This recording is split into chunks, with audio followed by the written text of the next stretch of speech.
Hello everyone, and welcome to Andrew Broussard Watercolors. Today we're going to do a watercolor landscape painting based off of three colors. We're going to use light red oxide, ultramarine blue, and raw sienna. My wash water is a little muddy, or maybe my brush is a little dirty, but I'm completely covering a quarter sheet of Stonehenge aqua. It is 140-pound cold press, 100% cotton. Pigment-wise, we'll be using ultramarine blue from Da Vinci brand. The light red oxide, I believe, is the Van Gogh brand, and the raw sienna will be Da Vinci. So that's what we'll be working with, and we're going to just explore that combination and see what comes out of it. Now, we're going to use kind of the tonalist push back and forth approach, something that I've adopted from oil painter Stuart Davies. And I'll start off with some raw sienna. Light red oxide.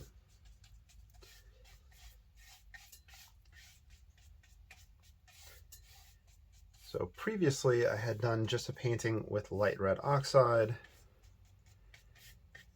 Then I had added ultramarine blue to the mix. Now we're going to add the raw sienna to see. The light red oxide by itself seems to have a good variety to it, like a sanguine type feel to it, which is nice. If you are familiar with Conte crayons, it gives the feel of one of those. On its own, it seems to not really have the opacity that it has when used with other watercolors. I think that when used with other watercolors, it'll overpower, but by itself, for some reason, it just doesn't take place. I guess it's a comparative issue. And I saw that whenever I did my second experiment, which was ultramarine blue in the mix. I had to use large quantities of ultramarine blue in order to get it to play a part in the mixture with the light red oxide. Let's grab some ultramarine into this. And I think what will help with this mix is, first of all, it's kind of slowly building up a very common palette that's used. And with the light red, with the raw sienna, we're not going to get greens. We're going to get grays whenever we mix it with the ultramarine. So the palette won't be all over the place with the light red being very strong and then mixtures of raw sienna being very strong. So we won't have that green-red contrast.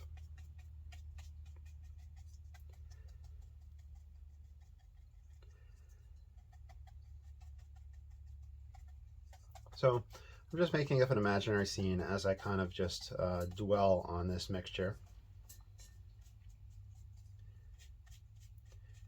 We should expect some really interesting granulation happening with the ultramarine.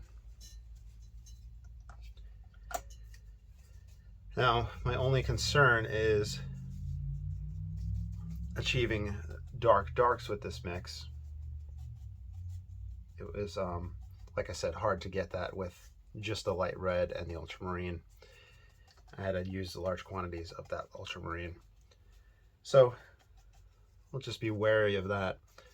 That might be the fourth part of this installment, finding what we'll use to get that dark, most likely burnt umber.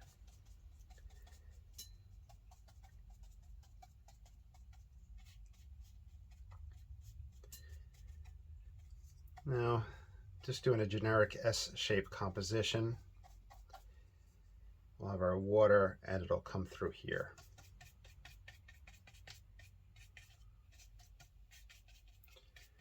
We haven't done any lifting or wiping with the paper towel yet. You see, I just grabbed some light red oxide. You see how overpowering that is.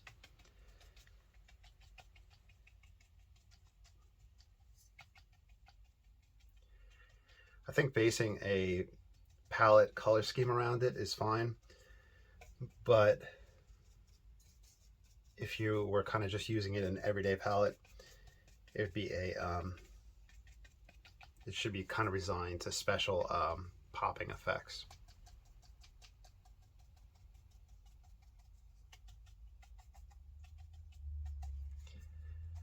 Now, sometimes with wet and wet, we have such a large pool of water here that it's doing that downward dip. So I'm going to lift my water out in that spot rather than getting that that cauliflower type effect that you might get, which some people like. You can get that storm look if you keep that water dripping in that direction, or you can go for waterfalls and other effects like that. Let's slowly bring up this brightness and bring out some highlights in the water. I'm just pulling the paper towel on the straighter line. So far, a really nice vibe feel to this painting, color-wise. Let's grab the #1 rigger, grab a dark mix of ultramarine and red oxide. I'll start putting in our trunks and trees. Wet and wet, this will diffuse. It should soften up.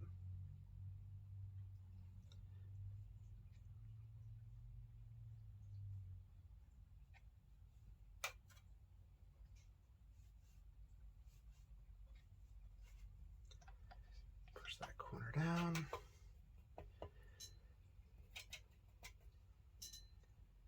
If we have too much water on the brush, it will kind of push away and create the cauliflower effect, which if you like, that's fine. You can go for different textural effects.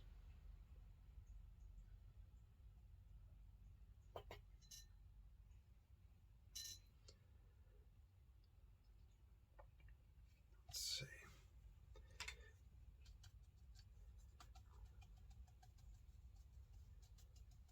Create our foliage.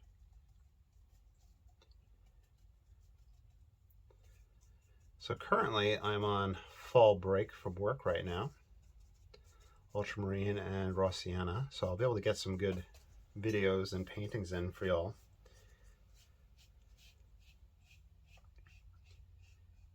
It's about 5 in the afternoon here,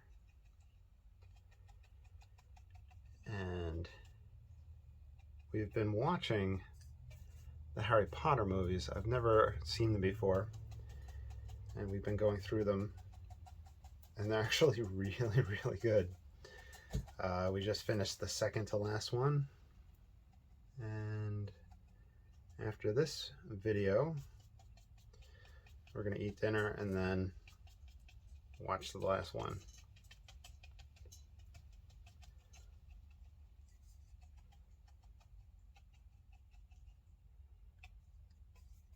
I'm thinking that with Christmas coming up, I'm gonna wind up getting my fiance a lot of Harry Potter themed stuff since we're enjoying the movie so much. So this is a stronger mix of ultramarine and the light red oxide, just increasing that dark value. I'm going to grab some raw sienna and we'll bring that over.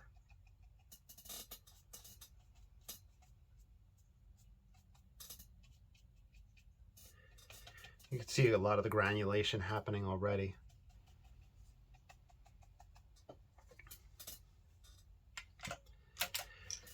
Okay, so before we do a dry off, we can pull highlights out with the paper towel.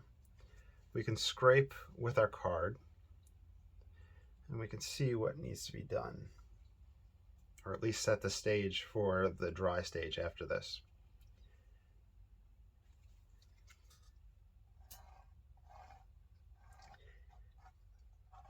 Now, with the card, wet and wet, if it's super saturated, you're more likely to have backfills, so you're going to get your darker marks. Take advantage of the fact that you can get a variety of light and dark from scraping if you're going to utilize it. And this is a good way to start learning the quantity of water that is on your paper. Humidity, temperature in your house, the paper that you have is all going to affect the drying times. Some people have commented that my paper seems to stay wetter longer. The house, so we're down in Louisiana, and keep the house at probably 65. I get hot very easily, so there's that. I don't know what the humidity is in the house. I don't have a humidity gauge, but I can assume that there is some.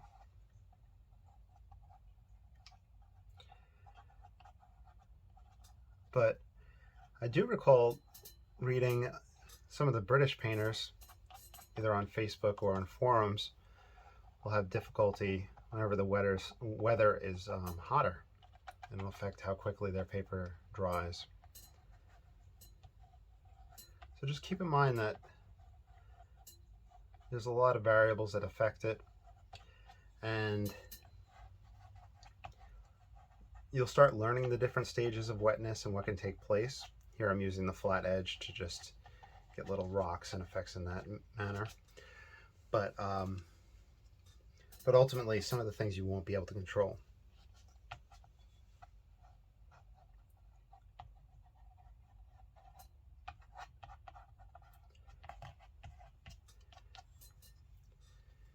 And I think a big old tree stemming from here will be good. I've kind of mentioned in the past that it's very easy to fall into the same compositions. So I don't know if I've painted this composition before. It's from my imagination, but you'll notice that with a lot of painters will fall into the same groove. Now we still have it wet up here, or at least we should, and you'll see that diffusion take place. And that'll make things interesting when we dry off and then come over with dry brush. It'll give us a variety, some depth into that spot.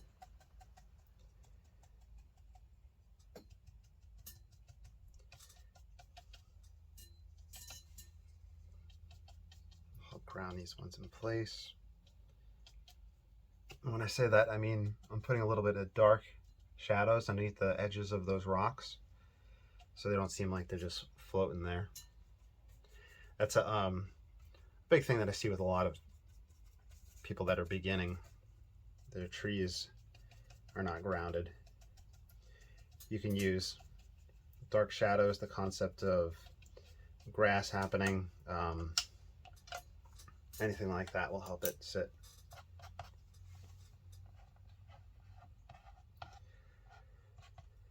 Okay, now using the #1 rigger, I'm going to go wet and wet and kind of use some counter change here where it's light over the darker background, and then once it gets over that light sky, it's getting darker. I don't use that as nearly as much as I should. It's good visual effect. Right here would be a good area to darken it.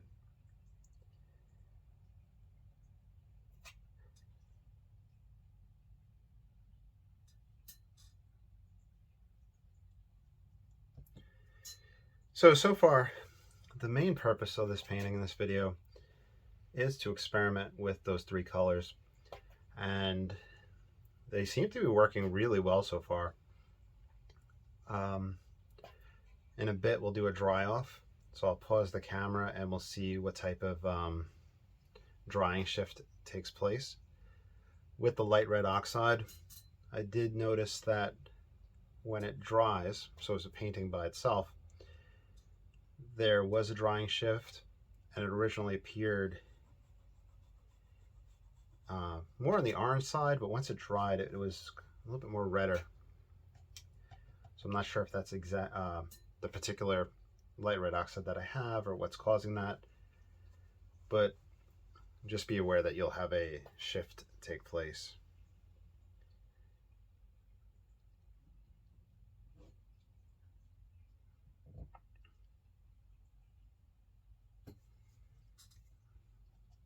Let's make a little there. All right, so I'm going to pause. We'll dry off. We'll see how it looks. All right, so a decent dry off. We had a lightning take place, which was fine. The raw sienna and light red oxide mix in the sky just really glows really well. So I usually, if I'm just painting with the Ranson palette, I'll use raw sienna and ultramarine in the sky, but that light red oxide mixed into that does give a different feel. So I'll have to squirrel that idea in the back of my head. And if I forget, you'll remind me. So now I'm taking the number 4 rigger and I'm creating darker trees, building up the density in this spot. I'll bring some of their shadows down, the reflections onto the water.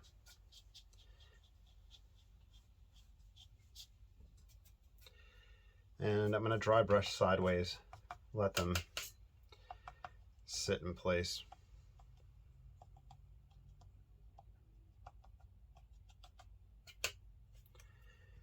And taking the hake brush, a little darker foliage for the closer trees.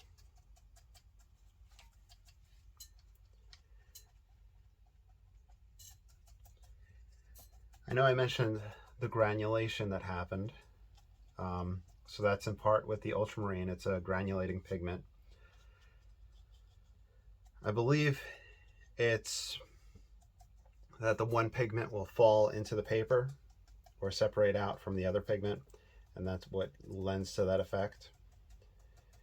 And some pigments are more granulating than others. And if you mix a granulating with a non-granulating, you get that effect.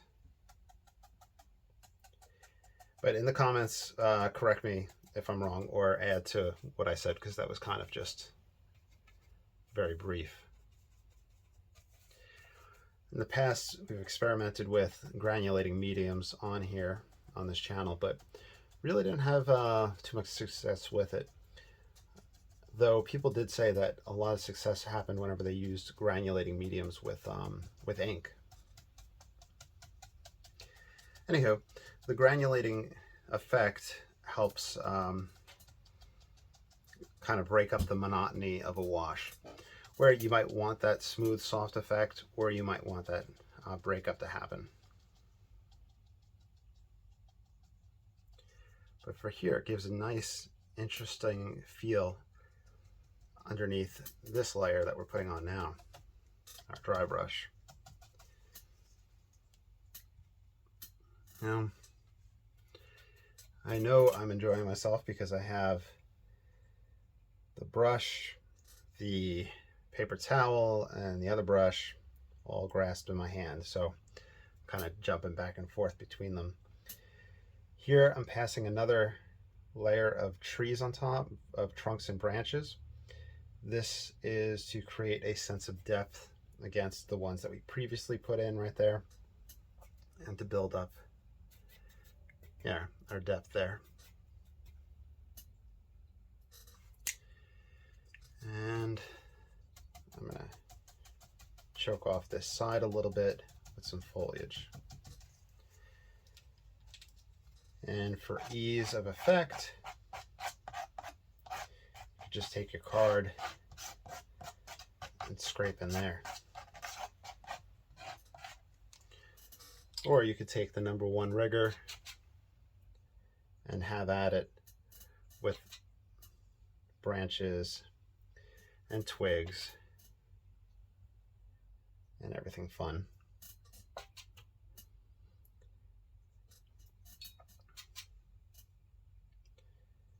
So while I fiddle around, this palette works really well.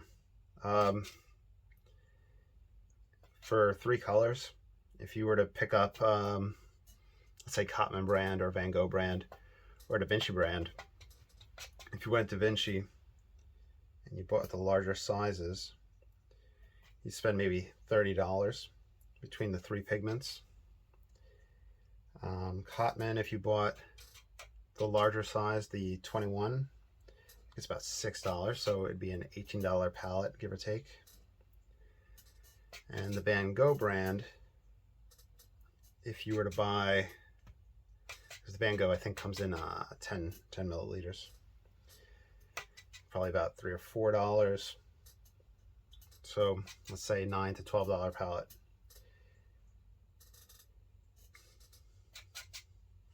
And limiting what you're using gives different effects. It can help you get an overall harmonious feel to the painting because we're not using so many different things. It takes a lot of guesswork out of the equation. Even though this painting is imaginary, I'm not spending time thinking about what I want to grab off my palette and trying to figure out my colors, because I only have 3 that I'm allowing myself to work with. And it might sound restricting, but to be honest, I really don't feel restricted. Only restriction is if we had tried to get a green going, but I think I stated at the beginning that deliberately omitted a way to get a green so that if the light red oxide was really strong, we wouldn't have that Christmas clash. Where, for those that don't know, green and red are kind of Christmas themed colors, and they can clash very easily.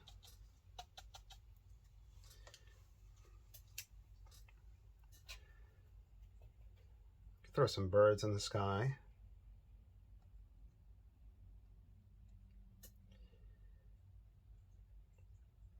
It's dead center. I don't want to put a bird dead center.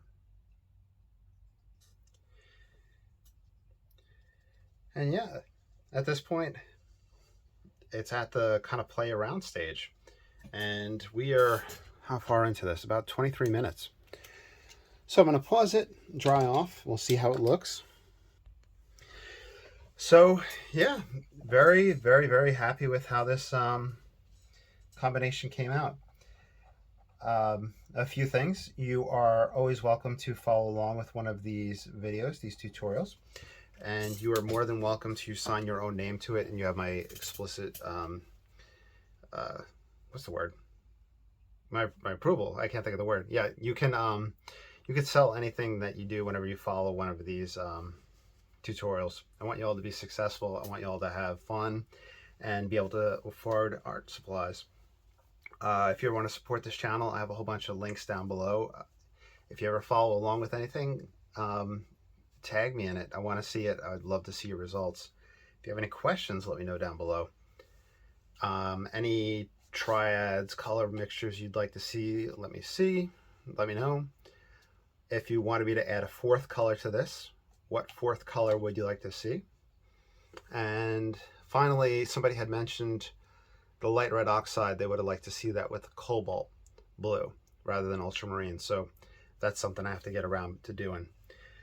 All that being said, thank you so much for watching. I appreciate y'all's support. Y'all have a great day, and I'll talk to y'all soon.